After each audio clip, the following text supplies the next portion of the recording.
Rules of filling electrons in an orbital में हमारा तीसरा रूल, जो हमारा फाइनल रूल होगा, जिसके बाद हम बहुत आसानी से इलेक्ट्रॉनिक कन्फिग्रेशंस कर पाएंगे, वो होगा आज। उसका नाम है हर्ट्ज़ रूल।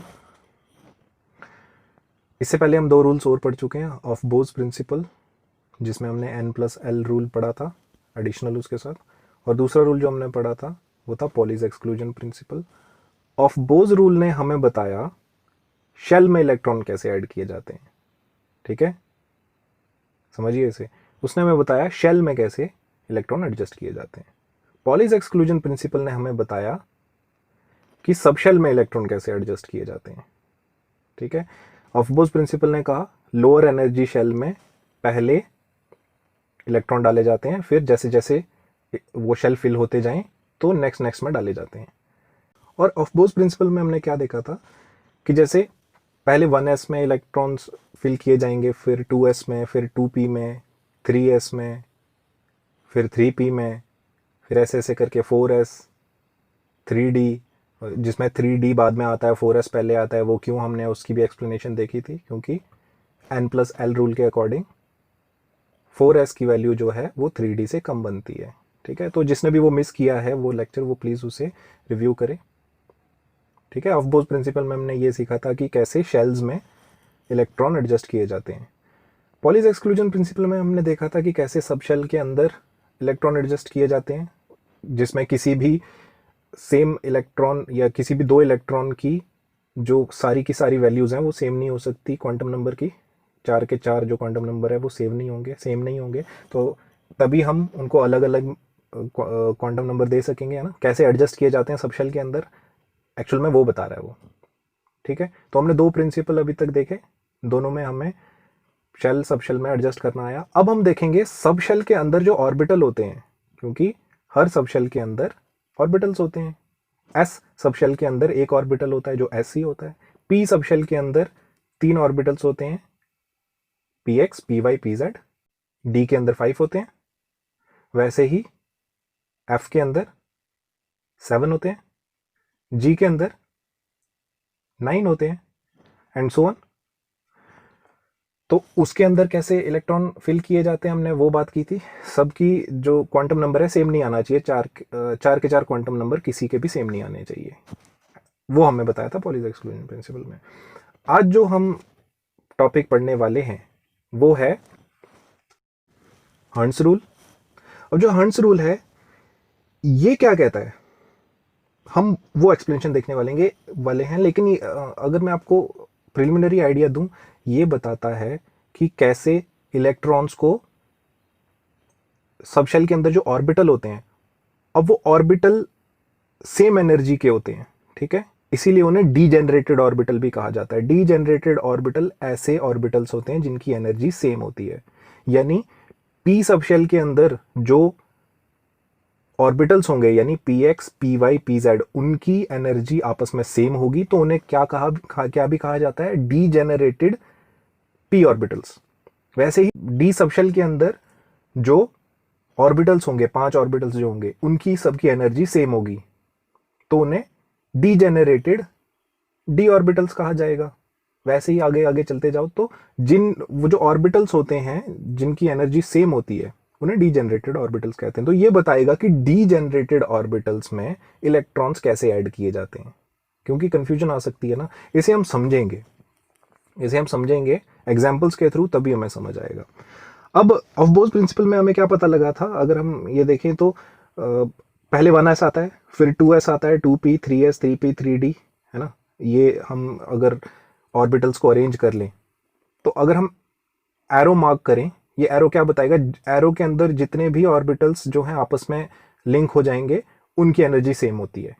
ठीक है, तो अगर हम देखें 1s जो है वो सिंगल है, तो सबसे पहले 1s में इलेक्ट्रॉन जाएंगे, फिर 2s है, वो भी सिंगल में आ रहा है, तो 2s में हम इलेक्ट्रॉन्स डालेंगे। उसके बाद फिर हम देखते हैं कि जो एरो है वो 2p और 3s में जा रहा है, तो n+l रूल के अकॉर्डिंग 2p पहले आएगा और 3s उसके बाद आएगा, क्योंकि 2p की एनर्जी कम होती है और 3s की उससे थोड़ी ज़्यादा होती है n+l रूल के अकॉर्डिंग।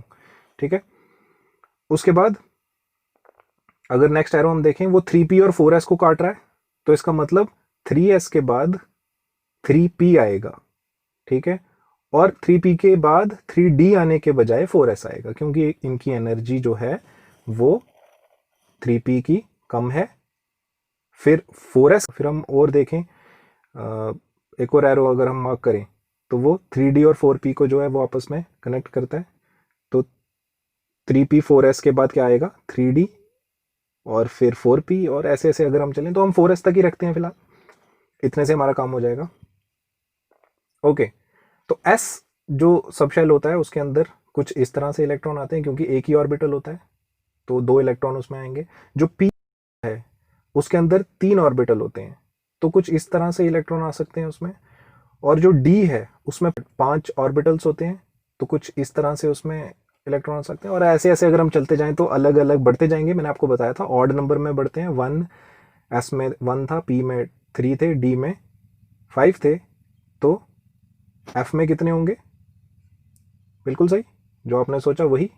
मैं आपको बताऊंगा नहीं, आपको खुद पता होना चाहिए अब, ठीक है। फिर g में कितने होंगे, उससे अगला जो ऑड नंबर आता है। फिर h में कितने होंगे, उससे अगला जो ऑड नंबर आता है, एंड सो ऑन, ठीक है। तो हमें ये भी पता लग गया।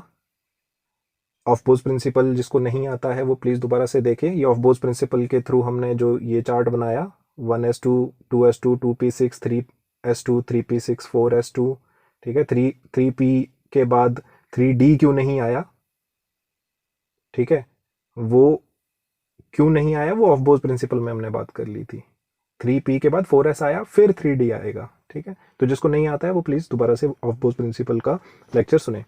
ओके, तो ये जो 1s2 2s2 2p6 3s2 3p6 4s2, ये मैंने क्या लिखा है, ये 2 क्या है, ये 2 है नंबर ऑफ इलेक्ट्रॉन जितने वो एडजस्ट कर सकता है। तो 1s हमने बात की, s में s जहां पे भी होगा उसमें सिर्फ 2 इलेक्ट्रॉन आ सकते हैं, p जहां पे भी होगा उसमें 6 इलेक्ट्रॉन आएगा, ठीक है, और d जहां पे भी होगा उसमें 10 इलेक्ट्रॉन आएंगे, ठीक है। और ऐसे ऐसे करके इलेक्ट्रॉन जो है उनका नंबर भी हम फाइंड कर सकते हैं, वो भी हमने देखा है, वो पॉलीज एक्सक्लूजन प्रिंसिपल था। तो जिसको पॉलीज एक्सक्लूजन प्रिंसिपल नहीं आता है वो भी दोबारा जाके देखें, क्योंकि ये सारे जो लॉज हैं आपस में इंटर रिलेटेड हैं, तो प्लीज़ प्लीज़ प्लीज़ कुछ स्किप ना करें। ओके, आइए एग्जाम्पल देखते हैं। अब हम इलेक्ट्रॉनिक कन्फिग्रेशन करेंगे प्रिलिमिनरी, ठीक है, छोटी सी, ज़्यादा हार्ड नहीं होगी, ताकि आपको ये रूल समझ आए। हंट्स रूल कहता क्या है। अभी तक तो हम जो बात कर रहे थे वो ऑफ बोस प्रिंसिपल और पॉलीज एक्सक्लूजन प्रिंसिपल के थ्रू ही जितनी हमें पता चली हमने वही बात की अभी तक। अब हम बात करेंगे हंट रूल्स क्या कहता है। अच्छा, हाइड्रोजन अगर हम देखें उसका एटॉमिक नंबर 1 होता है, तो एटॉमिक नंबर 1 मतलब एक इलेक्ट्रॉन। तो क्या होगा, 1s1 में, सबसे पहले चार्ट के थ्रू 1s1 में हम जाएंगे, और इलेक्ट्रॉन 1 है तो एक इलेक्ट्रॉन जाएगा इसमें, ठीक है। उसकी ओरिएंटेशन ऐसी होगी।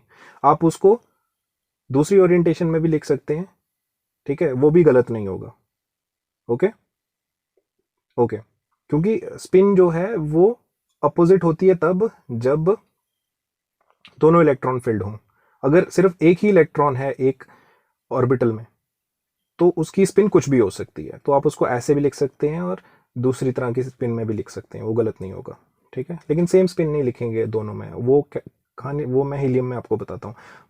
अब दूसरी एग्जांपल हम हीलियम की लेंगे। हीलियम में 2 इलेक्ट्रॉन, यानी दो, इसका एटॉमिक नंबर 2 होता है, तो 2 इलेक्ट्रॉन, 2 इलेक्ट्रॉन जो है 1s, s में कितने 2 इलेक्ट्रॉन आ सकते हैं, तो अभी भी हम 1s में ही डालेंगे दूसरा इलेक्ट्रॉन भी।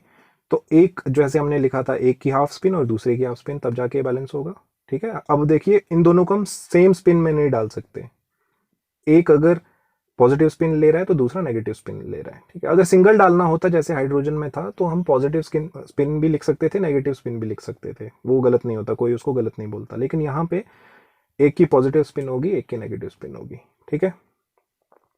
अभी भी हंट्स रूल आया नहीं है, ठीक है। लिथियम, लिथियम का एटॉमिक नंबर होता है 3, यानी 3 इलेक्ट्रॉन्स, 3 इलेक्ट्रॉन्स को ऐड करना है। अब दोबारा से चार्ट पे जाएंगे, 1s में कितने इलेक्ट्रॉन आ सकते हैं, 2, वो हमने डाल दिए। तो उसके बाद एक इलेक्ट्रॉन बचता है, वो कहाँ जाएगा, अब वो 2s में जाएगा, ठीक है।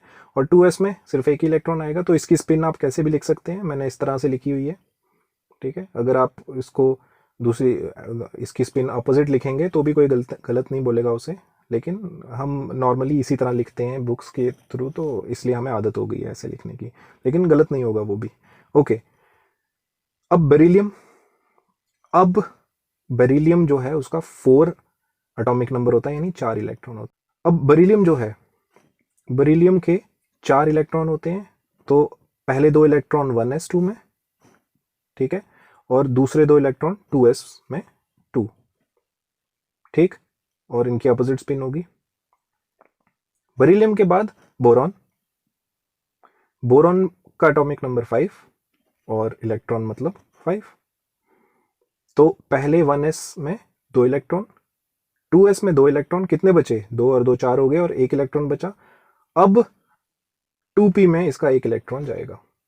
अब 2p में 3 ऑर्बिटल्स होते हैं, याद करिए, p में 3 ऑर्बिटल होते हैं, px py pz, और तीनों डीजेनरेटेड ऑर्बिटल्स होते हैं। मैंने आपको स्टार्टिंग में ही बताया था, डीजेनरेटेड ऑर्बिटल कौन से ऑर्बिटल होते हैं, जिनकी एनर्जी सेम हो। तो px py और pz की एनर्जी सेम होती है। अब ऑफ बोस प्रिंसिपल क्या कहता है, ऑफ बोस प्रिंसिपल कहता है किसी भी डीजेनरेटेड ऑर्बिटल हैं, इनमें इलेक्ट्रॉन जा सकता है, ठीक है। तो हम क्या कैसे भी लिख सकते हैं इसे, देखिए जैसे मैंने यहाँ लिखा हुआ है, हम इसको फर्स्ट वाले px में भी डाल सकते हैं, हम इसको py में भी डाल सकते हैं, और हम इसको pz में भी डाल सकते हैं, कोई गलत नहीं बोलेगा, ठीक है। लेकिन एक टाइम पे आप एक ही लिखेंगे। जैसे अगर 1s में 2 डाले, 2s में 2 डाले, तो 2p1 में आप उसको 2px में भी डाल सकते हैं, 2py में भी डाल सकते हैं, 2pz में भी डाल सकते हैं, ठीक है। तो ये जो है वो बोरॉन की कॉन्फ़िगरेशन हो गई। अब कार्बन की कॉन्फ़िगरेशन पे आते हैं, एटॉमिक नंबर 6 और नंबर ऑफ इलेक्ट्रॉन 6। यहां पे हर्ट्ज रूल अप्लाई होगा बहुत अच्छी तरीके से। देखिए 6 इलेक्ट्रॉन है, तो 1s में 2 इलेक्ट्रॉन, 2s में 2 इलेक्ट्रॉन, 4 इलेक्ट्रॉन हो गए, बचे कितने, 2 इलेक्ट्रॉन। अब आप 2p में 1 इलेक्ट्रॉन आपने डाला, अब जो दूसरा इलेक्ट्रॉन है 2px में आपने 1 डाल दिया, वो कहां जाए, वो क्या आप उसको 2p में 2px में ही डालेंगे, 2py में डालेंगे, या 2pz में डालेंगे, ठीक है। यहां पे प्रॉब्लम क्रिएट हो जाती है। अब कौन बताएगा कि कहां जाएगा वो सेकंड इलेक्ट्रॉन। तो यहां पे पहली स्टेटमेंट आती है हर्ट्ज रूल की कि electron prefer to remain unpaired as long as possible. मतलब डीजेनरेटेड ऑर्बिटल्स की जब बात आती है, तो हर एक डीजेनरेटेड ऑर्बिटल में एक एक इलेक्ट्रॉन डाला जाता है, अगर पॉसिबल हो तो। मतलब मान लीजिए यहाँ पे कार्बन में कितने 6 इलेक्ट्रॉन है, बचे 2 इलेक्ट्रॉन है, तो हम 2 इलेक्ट्रॉन को एडजस्ट कर सकते हैं यहाँ पे। तो हम क्या करेंगे, सेम स्पिन के साथ इनको एक एक करके डालेंगे, जब तक जरूरी ना हो पेयरिंग नहीं की जाती। ये है हर्ट्ज रूल, ठीक है। इसकी और भी स्टेटमेंट है, ये इसकी एक स्टेटमेंट है कि जब तक जरूरी ना हो डीजेनरेटेड ऑर्बिटल्स में पेयरिंग नहीं की जाती। उससे क्या होता है, जबरदस्ती एनर्जी ज्यादा लगानी पड़ती है। तो हमें क्या चाहिए, स्टेबिलिटी चाहिए, जो असली बात है। तो स्टेबिलिटी कैसे आएगी, अगर इन्हें दूर दूर रखा जाए, तो हम सेम स्पिन के साथ इन्हें क्या करेंगे, दूसरे वाले डीजेनरेटेड ऑर्बिटल में डाल देंगे। तो इसकी कॉन्फ़िगरेशन क्या बनेगी, 2px1 और 2py1 as a whole 2p2, ठीक। तो हमें पता लग गया कि हर्ट्ज रूल क्या कहता है, ये कहता है कि इलेक्ट्रॉन तब तक अनपेयर रहना चाहते हैं जब तक पॉसिबल हो, ठीक। और इसकी अगर एक और स्टेटमेंट देखनी हो, तो electron in a subshell are paired only when all the orbitals of the subshell are half filled with the parallel spin, ठीक है। इसका मतलब क्या होता है, इसका मतलब इसमें अगर हम एग्जाम्पल देखें, हाँ, नाइट्रोजन की एग्जाम्पल देख लेते हैं। नाइट्रोजन की एटॉमिक नंबर 7, तो मतलब इलेक्ट्रॉन 7। तो पहले 2 इलेक्ट्रॉन 1s में 2 इलेक्ट्रॉन, 2s में 2 इलेक्ट्रॉन, 4 इलेक्ट्रॉन हो गए। 7 में से 4 निकालेंगे तो 3 इलेक्ट्रॉन बचेंगे। अब ये जो 3 इलेक्ट्रॉन है, ये कैसे पेयर किए जाएंगे, 1 इलेक्ट्रॉन 2px में, 1 इलेक्ट्रॉन 2py में, और 1 इलेक्ट्रॉन 2pz में। क्यों, क्योंकि हर्ट्ज रूल बोलता है। नहीं तो हम कंफ्यूज भी हो सकते थे, क्योंकि हम px में ही 2 इलेक्ट्रॉन डाल देते और py में 1 इलेक्ट्रॉन डाल देते, या px में 1 डालते, py में 2 डालते, और तीसरे वाले को खाली रहने देते। कुछ भी हो सकता था ना, हमें हमें रूल ही नहीं पता था। तो अब रूल क्या कहता है कि अगर पॉसिबल हो तो डीजेनरेटेड ऑर्बिटल्स में सबसे पहले एक एक इलेक्ट्रॉन डाला जाता है, ठीक है। और उसके बाद भी अगर इलेक्ट्रॉन बच जाए, फिर पेयरिंग करना शुरू की जाती है। इसकी एग्जांपल ऑक्सीजन में हम देखेंगे। ऑक्सीजन एटॉमिक नंबर 8, ठीक है। और एटॉमिक नंबर 8 तो मतलब इलेक्ट्रॉन्स भी 8। गिनते रहिए, 1s में 2 इलेक्ट्रॉन, 2s में 2 इलेक्ट्रॉन, हो गए 4 इलेक्ट्रॉन, बचे कितने, 4 इलेक्ट्रॉन्स। अब 2px में 1, 2py में 1 और 2pz में 1, 4 और 3 7, 1 इलेक्ट्रॉन बचा। अब वो इलेक्ट्रॉन जो है वो 2px में भी जा सकता है, 2py में भी जा सकता है, 2pz में जा सकता है। क्यों? क्योंकि अब हम पेयरिंग कर सकते हैं। ठीक है, इससे पहले जो था पेयरिंग नहीं कर सकते थे क्योंकि स्टेबिलिटी नहीं आती। अब क्या होगा, अब जो बचे हुए इलेक्ट्रॉन है सेम स्पिन में हमने एक एक इलेक्ट्रॉन डाल दिया सब में, और उसके बाद भी एक इलेक्ट्रॉन बचता है, तो अब डीजेनरेटेड ऑर्बिटल में पेयरिंग होगी। यानी हुन्स रूल के हिसाब से जब पॉसिबल था तब हमने सिंगल सिंगल ही डाले, लेकिन अब पॉसिबल ही नहीं है ना, अब कहीं और नहीं जा सकता, वो हायर एनर्जी में अभी नहीं जा सकता क्योंकि लोअर एनर्जी अभी तक हाफ फिल्ड है। ठीक है, तो जब डीजेनरेटेड ऑर्बिटल हाफ फिल हो जाते हैं, यानी सेम एनर्जी वाले ऑर्बिटल जब हाफ फिल हो जाते हैं, तभी इनकी पेयरिंग शुरू की जाती है। हर्ट्ज रूल ये कहता है। ठीक है, तो ये था हर्ट्ज रूल जो कहता था। अब ये समझाने के लिए आपको इलेक्ट्रॉनिक कन्फिग्रेशन बताना बहुत जरूरी था, और इलेक्ट्रॉनिक कन्फिग्रेशन समझने के लिए आपको ऑफ बोर्स प्रिंसिपल और पॉलीज एक्सक्लूजन प्रिंसिपल पता होना भी जरूरी था। इसलिए ये तीनों रिलेटेड हैं, इसीलिए हम इनको बहुत ज़्यादा डिटेल में पढ़ रहे हैं। ठीक है, तो मेरे हिसाब से अगर इतना एफर्ट इसको बताने में लगा है तो आपको ये रिटेन भी होने चाहिए। अगर आप इन्हें प्रैक्टिस नहीं करेंगे तो आपको भूल जाएंगे। अब इसके बाद आप इलेक्ट्रॉनिक कन्फिग्रेशन कर सकते हैं। ठीक है, ओके। सो हर्ट्ज रूल क्या कहता है कि तब तक अनपेयर रखिए जब तक पॉसिबल हो। ठीक है, फिर डीजेनरेटेड ऑर्बिटल में पेयरिंग कब शुरू होती है, जब पॉसिबिलिटी ना रहे। ठीक है, जब मान लीजिए हमने सेम स्पिन के साथ सारे डीजेनरेटेड ऑर्बिटल, अभी तो हमने पी की बात की, मान लीजिए डी में 5 डीजेनरेटेड ऑर्बिटल होते हैं। ठीक है, तो उसमें 5 इलेक्ट्रॉन पहले सिंगल स्पिन के साथ एडजस्ट किए जा सकते हैं। जैसे पी ऑर्बिटल में 3 इलेक्ट्रॉन एडजस्ट किए जा सकते थे, वैसे उसमें 5 इलेक्ट्रॉन, क्योंकि इलेक्ट्रॉनिक कन्फिग्रेशन तो आगे आगे चलती रहेगी ना। ऑक्सीजन के बाद फ्लोरीन, नियॉन, ठीक है, ऐसे ऐसे हम चलते रहेंगे। अब कहने का मतलब ये है कि डीजेनरेटेड ऑर्बिटल्स में पेयरिंग तभी की जाती है जब सिंगल सिंगल हाफ फिल्ड हो जाए वो सेम स्पिन के साथ, और जब तक हो सके सिंगल सिंगल इलेक्ट्रॉन ही फिल किए जाते हैं। ठीक है, इलेक्ट्रॉन प्रेफर करते हैं, वो ज़्यादा स्टेबिलिटी मिलती है उन्हें। वैसे इलेक्ट्रॉन कोई लिविंग थिंग तो है नहीं जो डिसाइड करे, वो इसलिए होता है क्योंकि एटम ज़्यादा स्टेबल रहता है अगर अलग अलग डीजेनरेटेड ऑर्बिटल में सेम स्पिन के साथ इलेक्ट्रॉन जाएं, तो जब तक वो हाफ फिल्ड ना हो जाए तब तक डबल पेयरिंग से स्टेबिलिटी नहीं आती, इसलिए होता है ये। कहने का मतलब ये है। ठीक है, एक और बात, ये जो रूल है ये इलेक्ट्रॉन पेयरिंग पे बेस्ड है। तो अगर आपको कभी ऐसा भी होता है, छोटा सा क्वेश्चन आ जाता है 1 नंबर का कि कौन सा रूल इन तीनों में से इलेक्ट्रॉन पेयरिंग पे है, तो वो कौन सा है, वो हर्ट्ज रूल है। हर्ट्ज रूल जो है वो इलेक्ट्रॉन पेयरिंग पे बेस्ड है। इसी रूल को क्या भी कहा जाता है, इसी रूल को कहा जाता है hertz rule of maximum multiplicity. ठीक है, एक डीजेनरेटेड ऑर्बिटल में या डीजेनरेटेड ऑर्बिटल्स में कितने मैक्सिमम इलेक्ट्रॉन्स एडजस्ट किए जा सकते हैं और कैसे एडजस्ट किए जा सकते हैं, ये बताता है hertz rule of maximum multiplicity या फिर हर्ट्ज रूल सिंपली। और डीजेनरेटेड ऑर्बिटल मैंने आपको बता ही दिया क्या होते हैं। बहुत कंफ्यूजन होती है हायर क्लासेस में जाके, आपको कहा जाए फिर degenerated orbitals of D, degenerated orbitals of P, आपको पता ही ना हो कि डीजेनरेटेड ऑर्बिटल्स क्या होते हैं तो मुश्किल हो जाता है। सीधे टर्म्स आप पे जो है वो अप्लाई कर दी जाती हैं, आप पे थोप दी जाती हैं कि, और ये एक्सपेक्ट किया जाता है कि आपको इनका मतलब पता हो। तो ये बेस है, इसीलिए मैंने आपको डीजेनरेटेड ऑर्बिटल बहुत डिटेल में बताया कि डीजेनरेटेड ऑर्बिटल वैसे ऑर्बिटल होते हैं जिनकी एनर्जी सेम होती है। जैसे P X, P Y, P Z आपस में सेम एनर्जी वाले हैं तो वो degenerated P orbitals. D orbitals के जो 5 ऑर्बिटल हैं वो आपस में डीजेनरेटेड ऑर्बिटल्स, और जो भी अलग आगे आगे चलते रहेंगे जिनकी एनर्जी सेम होगी वो डीजेनरेटेड ऑर्बिटल्स। ओके, सो ये था हर्ट्ज रूल, इससे पहले था पॉली एक्सक्लूजन प्रिंसिपल, और उससे पहले था ऑफ बोर्स प्रिंसिपल। ये तीनों रूल्स अब हमें बिल्कुल पूरी तरह से पता लग चुके हैं। अब हम तैयार हैं इलेक्ट्रॉनिक कन्फिग्रेशन करने के लिए।